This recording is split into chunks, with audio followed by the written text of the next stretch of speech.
आज हम लोग एक जो भौतिकी है हमारा क्लास 12 का, उसमें हम लोग 10वां चैप्टर शुरू करने जा रहे हैं, जो कि तरंग प्रकाशिकी के नाम से जो चैप्टर है, जो कि प्रकाश का दूसरा चैप्टर भी कह सकते हो, जो कि एक हम लोग किरण प्रकाशिकी पढ़ चुके हैं और आज हम लोग तरंग प्रकाशिकी पढ़ेंगे, that is wave optics, chapter number 10, 10वां अध्याय। तो पहले जो है प्रकाश जो है, तुमको यह माना जा रहा है कि प्रकाश सीधी रेखा में गमन करती है, और प्रकाश जो सीधी रेखा में गमन करती है तो उसे हम लोग क्या कहते हैं, एक किरण कहते हैं। लेकिन इस अध्याय में हम पढ़ेंगे कि प्रकाश वास्तव में तरंग के रूप में गमन करती है। तो प्रकाश एक बहुत से कणों से मिलकर बना हुआ है, ऐसा थ्योरी पहली बार जो है तुमको डेकार्टे नाम के वैज्ञानिक ने दिया था, जिसे न्यूटन ने अपने जो है ऑप्टिक्स बुक में उसको जगह दिया था, जिसके आधार पर यह लोगों की मान्यता बन गई कि प्रकाश बहुत से कणों से मिलकर बनता है, जिसको प्रकाश का कणीय सिद्धांत कहते हैं। और शुरुआत में लोगों को ये बात था कि न्यूटन की काफ़ी थी कि जो न्यूटन का कहना था उसका काफ़ी वैल्यूएशन था, तो लोगों ने यह माना और उसके तर्क के आधार पर यह प्रूव्ड हुआ, करने की कोशिश की गई बार कि प्रकाश जो है तुमको बहुत से कणों से मिलके बनता है, और कण जो है सीधी रेखा में गमन करती है, जिसे हम लोग किरण कहते हैं, जिसका अध्ययन हमने पिछले चैप्टर में किया। लेकिन उसके बाद के वर्षों में 1600 ईस्वी में ही, 1678 वगैरह ईस्वी में, जो तुम्हारे हाइगन नाम के वैज्ञानिक ने यह कहा कि प्रकाश तरंग के रूप में गमन करती है, और उन्होंने प्रकाश के तरंग सिद्धांत का प्रतिपादन किया, जिसके आधार पर बाद में पाया गया कि प्रकाश के परावर्तन, अपवर्तन, उसके कुछ और गुण जिसका नाम शायद सुने होंगे या नहीं सुने हो, मैं उसका नाम ले रहा हूँ, प्रकाश जो कि तरंग का गुण है, व्यतिकरण, विवर्तन, ध्रुवन, इन सबों के गुणों की व्याख्या उसके बाद जो है तरंग सिद्धांत के आधार पर की जा सकी। और इसके अलावा मैक्सवेल ने जो विद्युत चुंबकीय तरंग के सिद्धांत के आधार पर प्रकाश का वेग भी क्या थ्योरेटिकली निकाला गया और प्रैक्टिकली भी निकाला गया। तो उसके जो वैल्यूज हैं तरंग सिद्धांत के आधार पर जो निकाले गए थे वैल्यू विभिन्न माध्यमों में भी, वो सब माध्यम में उसके मैच करते हुए दिखाई पड़े। और व्यतिकरण के प्रयोग हैं जो कि 1801 ईस्वी में, जो इसको हम लोग आगे पढ़ेंगे इस अध्याय में, व्यतिकरण का प्रयोग जो कि यंग ने किया था। इन सब धारणाओं ने यह पुष्टि किया कि प्रकाश तरंग के रूप में, प्रकाश एक तरंग है, जो कि तुमको 19वीं शताब्दी में 1801 में जैसे प्रकाश का व्यतिकरण का प्रयोग आया, उसके बाद विवर्तन, ध्रुवन, इन सबों के प्रयोग ने लगभग ये साबित करने में सफलता प्राप्त की कि प्रकाश जो है तरंग के रूप में गमन करता है। और जब इसका तरंगदैर्घ्य बहुत छोटा, हम लोग मानते हैं कि तरंगदैर्घ्य इस एक्चुअली में भी इसका छोटा होता है, जैसे कि तुमको जो प्रकाश का तरंगदैर्घ्य याद होगा, जो कि हम लोग पहले पढ़ चुके हैं क्लास चैप्टर 8 में, दैट इज प्रकाश का जो तरंगदैर्घ्य होता है तुमको 400 नैनोमीटर से लेके जो दृश्य प्रकाश का है 750 नैनोमीटर, जो कि बैगनी का है 400 नैनोमीटर और लाल का होता है 750 नैनोमीटर। तो इसके बीच में ही रहता है, तो ये बहुत कम है, 0.5 माइक्रोमीटर हुआ पीला प्रकाश का। तो इस प्रकार से क्या होगा, इसका तरंगदैर्घ्य बहुत छोटा होता है। तो प्रकाश को इसलिए हम लोग जो शुरुआत के दिनों में क्लासों में हम लोग पढ़ते हैं प्रकाश सीधी रेखा में गमन करती है, तो वह प्रकाश तो बीच में विवर्तन में अपनी मूर्ति भी है, जैसा कि हम लोग इस चैप्टर में आगे पढ़ेंगे। तो इस तरह से हम ये कह सकते हैं कि प्रकाश के इस चैप्टर में जो हम लोग पढ़ाई करने जा रहे हैं कि प्रकाश को तरंग सिद्धांत के आधार पर हम लोग पढ़ाई करेंगे। इस अध्याय में मैं कुछ लाइन लिखता हूं। अब इस अध्याय में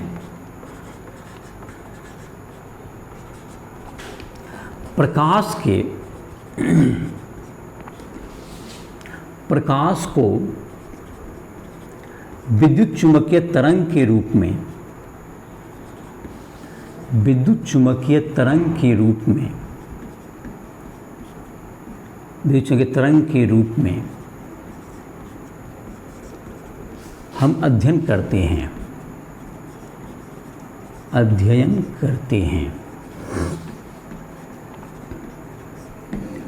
प्रकाश के तरंग सिद्धांत को प्रकाश के तरंग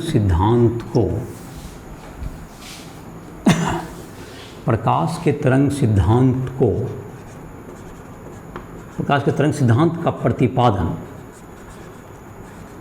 प्रतिपादन हाइगेन ने किया, हाइगेन ने किया तथा प्रकाश के विभिन्न गुणों, प्रकाश के गुण परावर्तन, अपवर्तन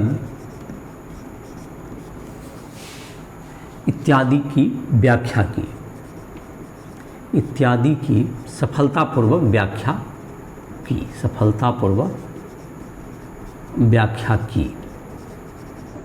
और बाद के वर्ष में जो बताए, जैसे कि हम जो हाइगेन ने किया, इसका व्याख्या किया, जिसको हम लोग अभी पढ़ेंगे। और बाद के वर्षों में जो कि तुमको था, बाद के वर्षों में क्या किया गया कि जो प्रकाश के व्यतिकरण, विवर्तन, इन सबों ने तरंग सिद्धांत को और भी पुष्ट किया। बाद के वर्षों में, बाद के वर्षों में व्यतिकरण, विवर्तन एवं ध्रुवन ने प्रकाश के तरंग सिद्धांत की, प्रकाश के तरंग सिद्धांत की पुष्टि की, सिद्धांत की पुष्टि की, प्रकाश के तरंग सिद्धांत की पुष्टि की। तो ये तुमको प्रकाश के तरंग सिद्धांत की इसमें पुष्टि हुई।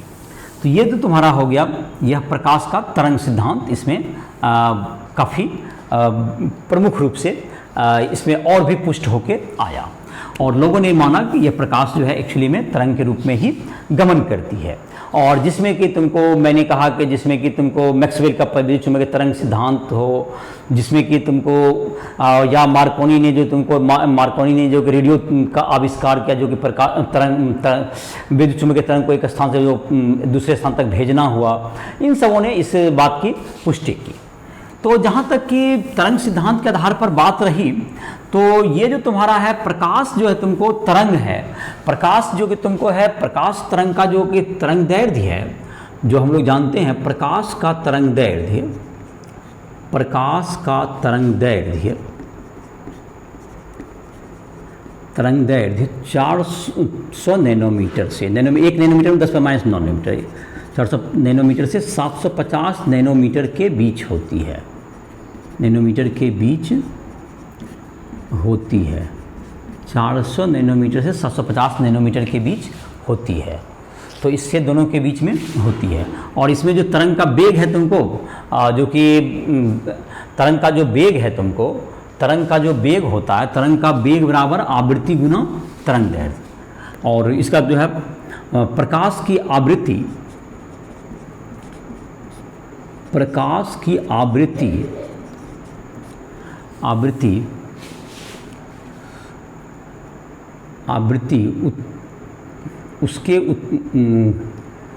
उसके उत्पन्न करने वाले विद्युतीय या चुंबकीय क्षेत्र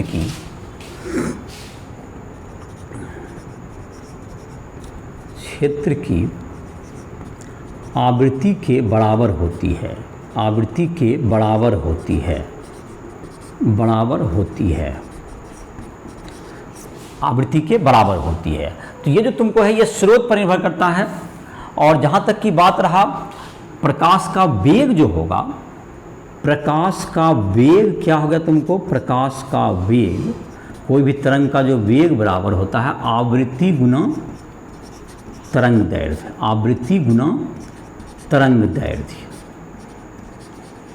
तो भी बराबर होता है तुमको तरंग का वेग, अगर भी लिख दें प्रकाश का वेग, आवृत्ति को न्यू लिखते हैं और ये लेम्डा, तो न्यू गुना लेम्डा। माध्यम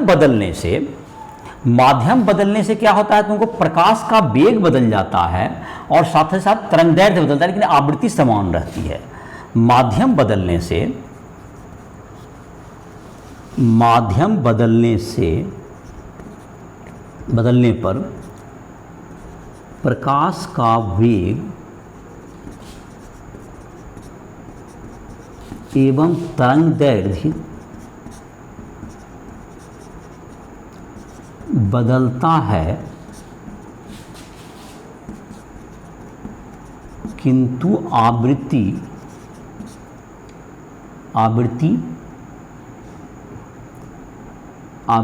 स्थिर रहती है, आवृत्ति परिवर्तित नहीं होती है, आवृत्ति परिवर्तित नहीं होती है, आवृत्ति में बदलाव नहीं होगा। तो बदलाव कौन चीज़ में होता है? तरंगदैर्घ्य तुमको बदलेगा तो क्या चीज़ बदलेगा? तुमको तरंगदैर्घ्य बदलेगा और वेग बदलेगा। और किसी माध्यम में जो तुमको प्रकाश का वेग है, माध्यम में प्रकाश का वेग माध्यम का अपवर्तनांक बराबर होता है। माध्यम में प्रकाश का वेग जो होता है, तुमको माध्यम में प्रकाश का वेग दैट इज v बराबर निर्वात में प्रकाश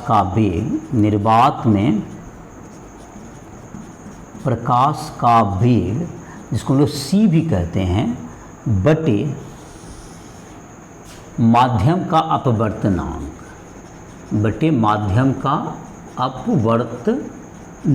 दैट इज म्यू जिसको कहते हो।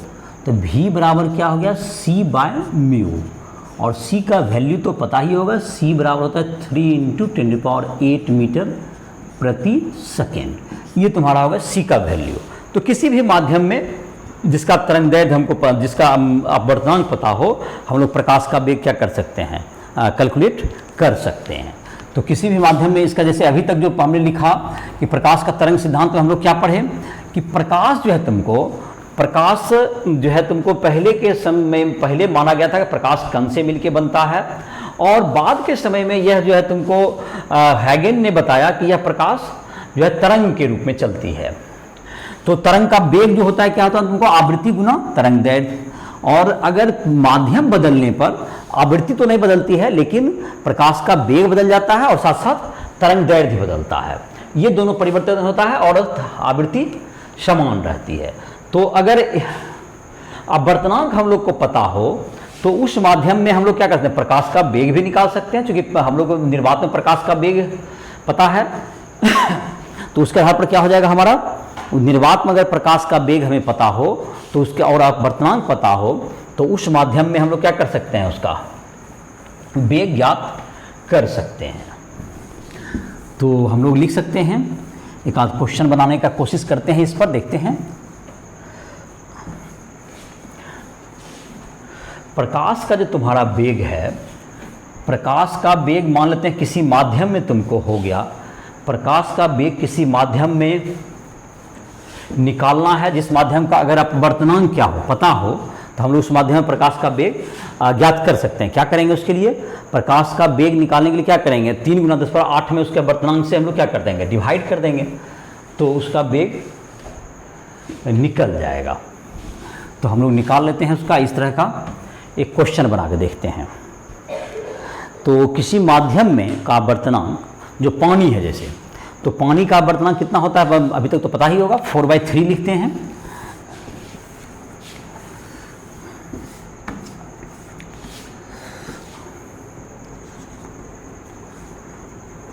पानी का अपवर्तनांक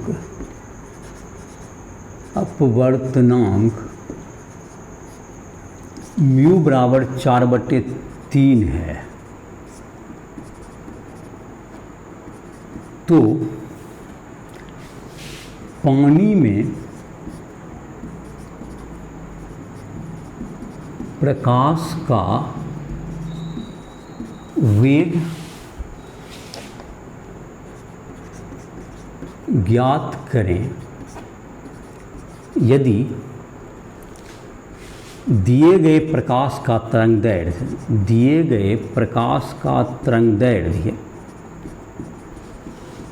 तरंगदैर्घ्य निर्वात में 500 नैनोमीटर हो तो पानी में तरंग दैर्ध्य ज्ञात करें। पानी में तरंग दैर्ध्य ज्ञात करें। तो पहला तो तुम्हारा जो काम है, पहले तो हम लोग को निकालना है सॉल्यूशन। म्यू बराबर सूत्र में ही लिखते हैं c/v।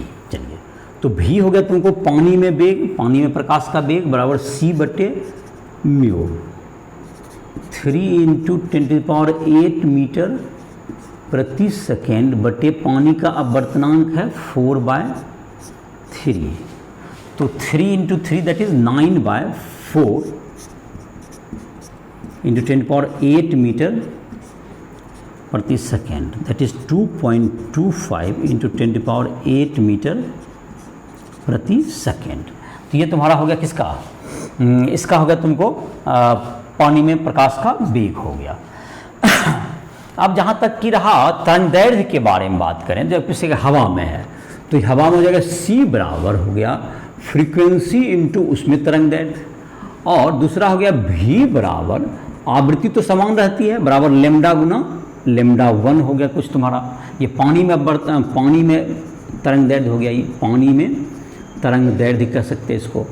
तो ये दोनों को डिवाइड कर दे, दोनों समीकरण को डिवाइड करने पर या भाग करने पर क्या हो जाएगा तुम्हारा? आवृत्ति दोनों समान है तो कट गया बराबर λ/λ1, और c/v को हम लोग क्या कहते हैं? इसको तो म्यू भी कहते हैं। तो जैसे c भी दोनों का मान हम लोग के पास है, लेकिन इसको तो हम लोग म्यू कहते हैं। तो म्यू इक्वल टू क्या होगा? λ/λ1 या λ1 बराबर क्या होगा? λ/म्यू। सूत्र ही निकाल लिए। तो दैट्स ये है तुमको 500 नैनोमीटर। अब बटे इसका वैल्यू है 4/3 है, तो ये 3 चला जाएगा ऊपर, तो ये हो गया तुमको कैंसिल हो गया 375 नैनोमीटर। ये तुम्हारा क्या हो गया? आंसर आ गया। तो ये तुम्हारा तरंग दैर्ध्य इतना हो जाएगा। तो ये समझ में आ गया। इस अध्याय जो एनसीईआरटी का तुमको एक्सरसाइज है उसमें भी ऐसे प्रश्न दिए हुए हैं जिसको तुम अटेम्प्ट कर सकते हो। ये तुम्हारा हो गया, तुम्हारा ये क्वेश्चन 1 हो गया। और ये किस पर आधारित हो गया तुमको? जो कि आवृत्ति क्या रहती है माध्यम में। देखो, आवृत्ति तुमको माध्यम बदलने से नहीं बदला, लेकिन तरंग का वेग बदल गया। और जैसे ही माध्यम में जाएंगे पर निर्वात में प्रकाश का वेग सबसे अधिक होता है 3 × 10⁸ मीटर पर सेकेंड, और माध्यम में उससे अपवर्तनांक से भाग कर देते हैं हम लोग। जैसे कांच रहेगा तो कांच में और घट जाएगा, उसमें 1.5 होता है उसका अपवर्तनांक, तो उसका 2 × 10⁸ मीटर प्रति सेकेंड हो जाएगा। तो अब जैसे जैसे सघन होता जाएगा माध्यम, उसका जो उसमें जो कि है प्रकाश का वेग घटता जाता है, जो कि प्रकाश के कणीय सिद्धांत के ये विपरीत है।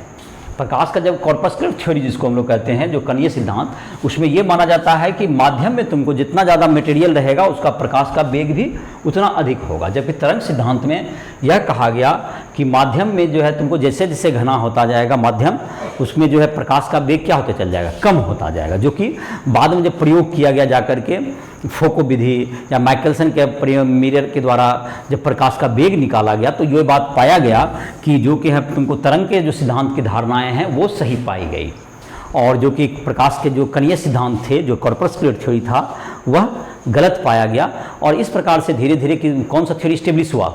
ये तुम्हारा प्रकाश का जो तरंग सिद्धांत है वो 19वीं शताब्दी में हर जगह स्टेब्लिश हो गई।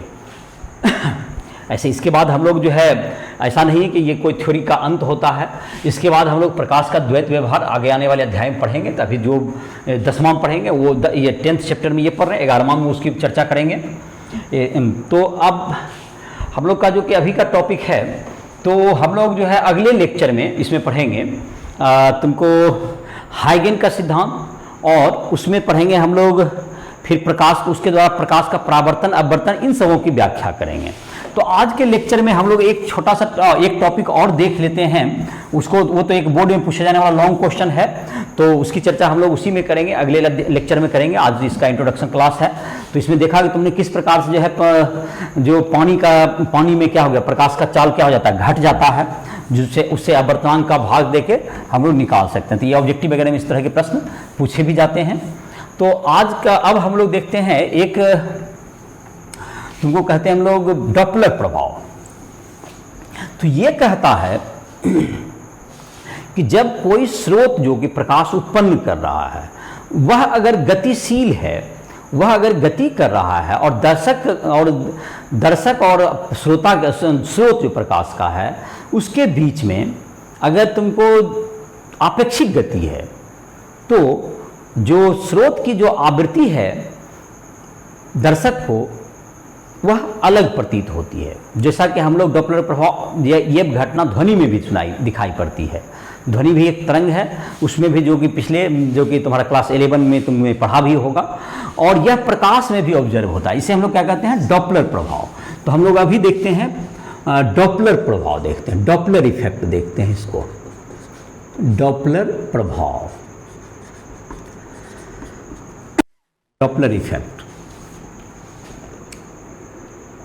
प्रकाश के स्रोत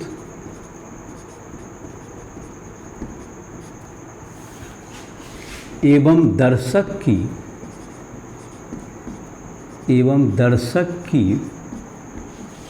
आपेक्षिक गति के कारण, दर्शक की आपेक्षिक गति के कारण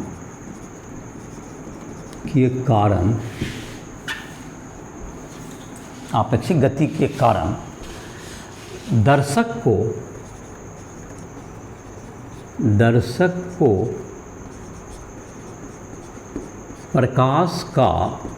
प्रकाश की आवृत्ति या तरंगदैर्घ्य मूल आवृत्ति या तरंगदैर्घ्य से मूल आवृत्ति या तरंगदैर्घ्य से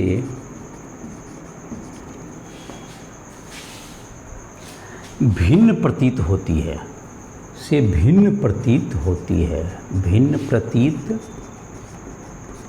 होती है। यह घटना डॉपलर प्रभाव कहलाती है। यह घटना डॉपलर प्रभाव कहलाती है। यह घटना डॉपलर प्रभाव कहलाती है।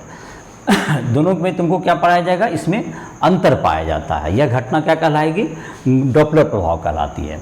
और अगर इसमें यह होता है तुमको कि अगर श्रोता दोनों के त्रिज्या, दोनों जो है तुमको श्रोता और स्रोत के बीच का जो त्रिज्या रूप से जितना भी रेडियल कहते हैं उसको, रेडियल वेग अगर दिया हुआ हो, रेडियल वेग मतलब हो गया तुम्हारा उसके तरफ जो जाने वाला जो कण का वेग होगा। अगर मान लेते हैं कि ये तुमको है स्रोत है, प्रकाश का स्रोत है, इधर आ रहा है प्रकाश का स्रोत, ये इधर की ओर गतिशील है, और ये दर्शक यहाँ है, ये दर्शक हो गया। तो दर्शक ये इधर जा रहा है, तो इसका जो अवयव होगा, इसके तरफ जो अवयव होगा वेग का, ये जा रहा है प्रकाश तो इधर साइड, इस साइड जा रहा है वेग से, तो ये जो इसका इधर की ओर जो वेग होगा प्रकाश का वेग का भी का, इसको कहेंगे भी रेडियल, या भी इसको रेडियल हो गया। इधर की तरफ जो वेग होगा, मतलब जा रहा है ये इधर, लेकिन प्रेक्षक की ओर, दर्शक की तरफ ये जो इसका अवयव होगा, दैट इज यहाँ पर ये अगर तुमको है, ये तुमको भी है इधर की तरफ, ये भी है, तो भी कॉस थीटा भी रेडियल बराबर हो गया, तुमको भी कॉस थीटा हो जाएगा, भी कॉस थीटा। तो इसमें यह कहा गया है कि ये तो बताया गया, यदि स्रोत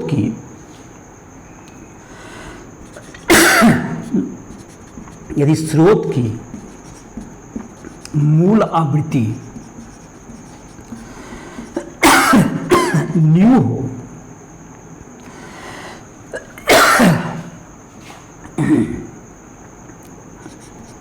एवं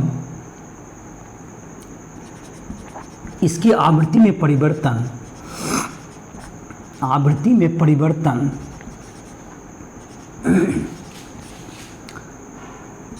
डेल्टा न्यू दर्शक को प्रतीत होता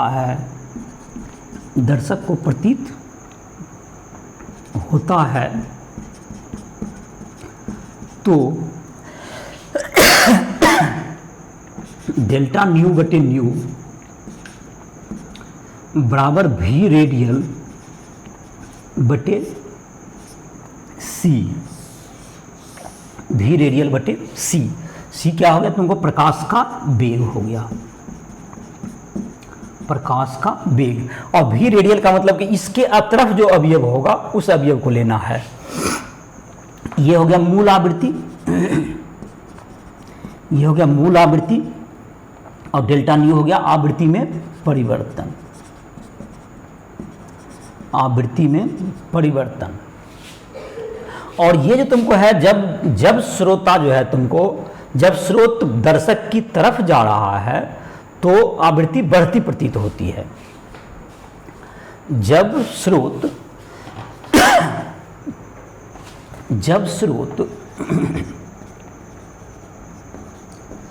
दर्शक की ओर गतिशील है, दर्शक की ओर गतिशील है, तो आवृत्ति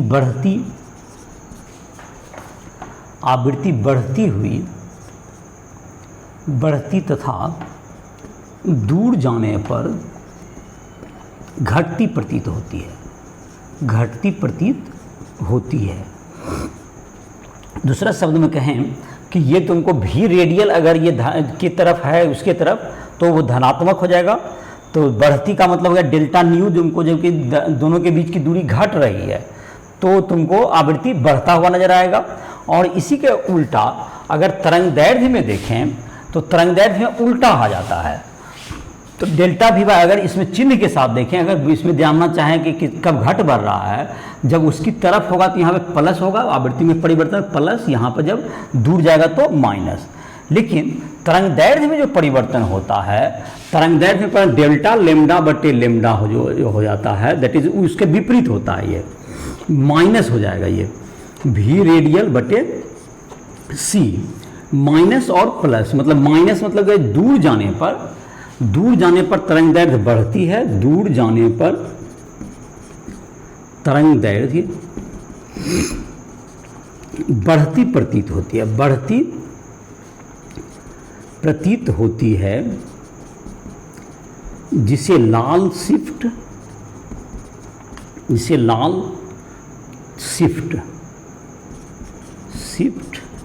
कहते हैं। और नज़दीक जब आएगा, जब कोई स्टार नज़दीक आएगा तो उसका तरंग दैर्ध्य क्या होगा तुमको? घटता प्रतीत होगा, जिसे ब्लू शिफ्ट कहेंगे। तो ये ब्लू शिफ्ट कहलाएगा। तो जब हम लोग किसी भी गैलेक्सी को देखते हैं तो उससे जो आने वाले जो तरंग की जो आवृत्ति तरंग दैर्ध्य है वह तुमको बढ़ती ही प्रतीत होती है, लाल शिफ्ट की दिखाता है। तो इस बात का मतलब ये हुआ कि ये तुमको ये समझ में आ गया कि तुमको जब दूरी क्या हो रहा है, कम हो रहा है, तो आवृत्ति बढ़ता हुआ दिखेगा, लेकिन तरंग दैर्ध्य घटता हुआ प्रतीत होता है। और जब कोई भी गैलेक्सी में अभी हम लोग देखते हैं तो ये बात हम लोग महसूस करते हैं कि सारे जो तुमको तारे हैं वह हमसे दूर जाते हुए प्रतीत होते हैं। और उसकी जो तुमको उसको जो सबसे पहले इसी रेड शिफ्ट के द्वारा हब्बल ने क्या किया था, इसको सबसे पहले ऑब्जर्व किया था।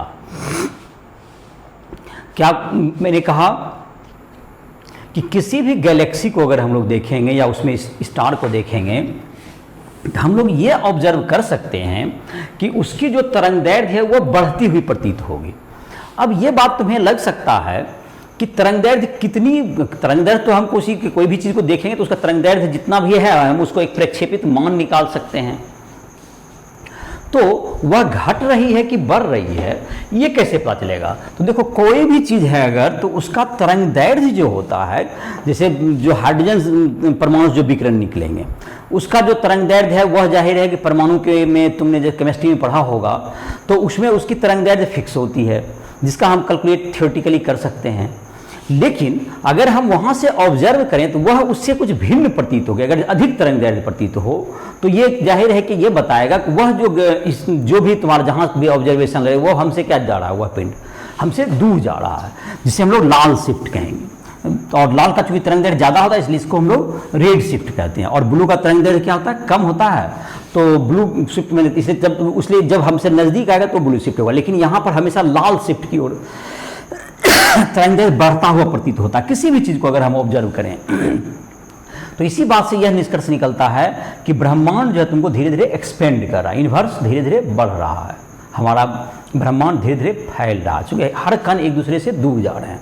इस घटना को किस आधार पर हम लोग जस्टिफाई करते हैं? जैसे ये स्टार को हमने ऑब्जर्व किया, अगर इसमें पीला कलर आ रहा है तो पीला कलर का वेवलेंथ अगर 500 नैनोमीटर है, तो ये जो तुमको अगर हम यहाँ पर अर्थ पर से देखें, ये अगर 500 नैनोमीटर अर्थ पे हम लोग इस कलर का इस कोई तत्व है उसके जो स्पेक्ट्रम का सारा अध्ययन करेंगे, तो उसमें तुमको 500 नैनोमीटर अगर एक तरंग दैर्ध्य आता है तो इससे बढ़ करके 500.5 नैनोमीटर नजर आएगा इसमें। तो इसका मतलब ऑटोमेटिक है कि ये जो तरंग दैर्ध्य है 500.5, ये जो बढ़ा हुआ है 0.5 बढ़ा, ये किस कारण से बढ़ा? ये डॉपलर इफेक्ट, इसके दूर जाने के कारण क्या हो गया, ये तुमको इससे हमसे दूर जा रहा है, इसलिए 0.5 हमको ज़्यादा प्रतीत हो रहा है इसका। और इसी घटना को हम लोग क्या कहेंगे? रेड शिफ्ट कहते हैं। और ये ब्रह्मांड में हर किसी पिंड में ये ऑब्जर्व किया जाता है, और इस बात से यह कंक्लूजन निकाला जा सकता है कि ब्रह्मांड धीरे धीरे एक्सपेंड कर रहा है, धीरे धीरे उसका मतलब हमसे क्या हो रहा है, सारे चीज़ एक दूसरे से दूर जा रहे हैं। और ये एक साइंटिफिक बात है भी, जिसकी व्याख्या रेडशिफ्ट डॉपलर प्रभाव के आधार पर ही होता है। और एक तुम्हारा उदाहरण दिया हुआ है एनसीईआरटी में, जो तुम्हारा 10.1 कह सकते हैं, जो पहला उदाहरण है जिसकी चर्चा हम कर दे रहे हैं। और एक उदाहरण तो अभी बताए थे जो उसी तरह का 10.2 में है, जिसको तुम बना भी लोगे। एक नंबर में बता देता हूँ उदाहरण जो कि डॉपलर प्रभाव पर आधारित है। एनसीईआरटी उदाहरण 8.1 सॉरी 10.1, ये 10 नंबर चैप्टर है ना, हम लोग तो 9 समाप्त कर चुके हैं। और जो भी स्टूडेंट को चाहिए, जो पिछले जो कि लेक्चर में जो कि लाइट के जो तुम्हारा किरण प्रकाश के काफ़ी इंपॉर्टेंट जो टॉपिक्स हैं, सारे नोट्स हैं, वो राइट ऐप पर जब को प्ले स्टोर से डाउनलोड करके तुम प्राप्त कर सकते हो। और जिस भी स्टूडेंट को चाहिए पर्सनली भी तुमको कोई भी टॉपिक में दिक्कत हो तो हमसे संपर्क कर सकते हो। बोर्ड की तैयारी करनी हो या इंजीनियरिंग मेडिकल की तैयारी करनी हो, उसके लिए राइट ऐप को प्ले स्टोर से डाउनलोड करके तुम पढ़ाई अपनी जारी कर सकते हो। तो एक क्वेश्चन है तुमको जो कि एनसीईआरटी का उदाहरण 10.1 वह है कि तुमको जो सोडियम का जो पीला रंग का प्रकाश निकलता है उसका तरंगदैर्घ्य होता है 589 नैनोमीटर, और जो देखा गया उसमें से जो ऑब्जर्व हुआ है वो हुआ है 589.6 नैनोमीटर ऑब्जर्व किया गया।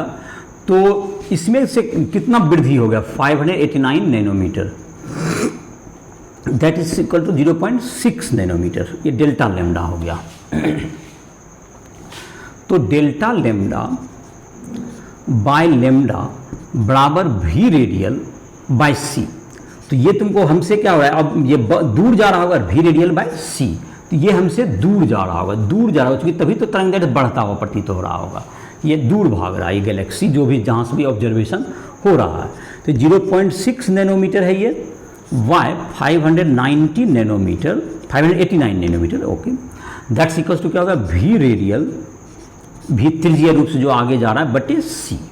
तो ये वी रेडियल का मान क्या होगा? वी रेडियल जो होगा तुम्हारा 3 × 10⁸, सी का वैल्यू रख दिए मीटर पर second, into 0.6 by 589 nanometre. Nanometre तुमको कैंसिल आउट हो गया, तो 1.8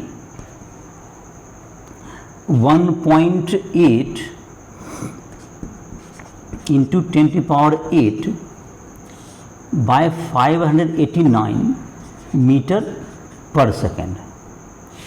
तो ये होगा तुमको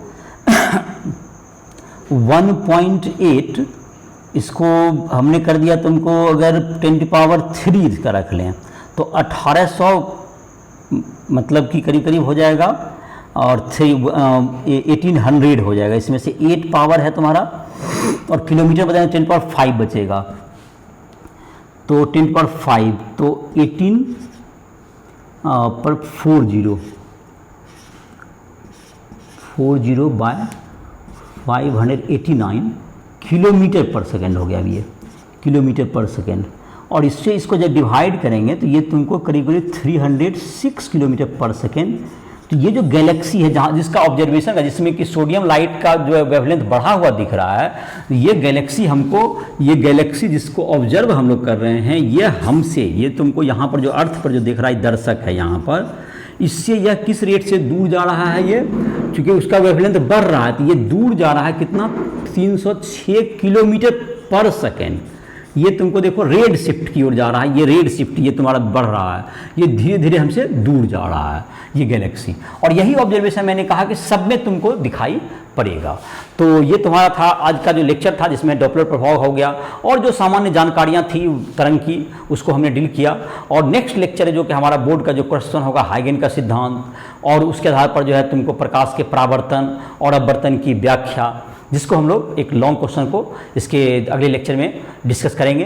तो इसी के साथ इस लेक्चर को समाप्त करते हैं। राइट टू लैब को प्ले स्टोर से डाउनलोड करके उसमें जो तुमको जो नोट्स चाहिए डिटेल उसमें उसको भी लिख सकते हो तुम, और तुमको जो भी वीडियो चाहिए, तुमको जितने भी जो पूरे तुम्हारे क्लास 12 के 11 के हिंदी इंग्लिश दोनों मीडियम में वीडियो मिल जाएंगे, नोट्स हैं तुमको, ये सारे लेक्चर्स तुम्हारे होंगे, या इंजीनियरिंग मेडिकल की प्रिपरेशन करनी हो बोर्ड के लिए, इन सबों के तुम राइट टू लैब को प्ले स्टोर से डाउनलोड कर सकते हो। इसी के साथ इस लेक्चर को समाप्त करना है।